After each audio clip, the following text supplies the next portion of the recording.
This video is brought to you by Altium 365, where the world designs electronics, and Octopart, the fastest search engine for electronic parts.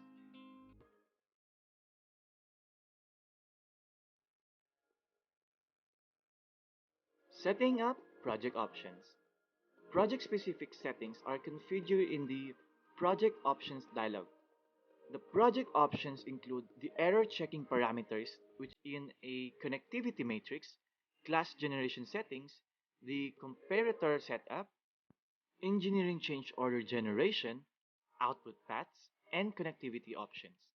Multi-channel naming formats and project-level parameters. Project outputs such as assembly outputs, fabrication outputs, and reports can be set up from the File and Report menus. These settings are also stored in the project file, so they are always available for this project. An alternate approach is to use an output job file to configure the outputs, with the advantage that an output job can be copied from one project to the next.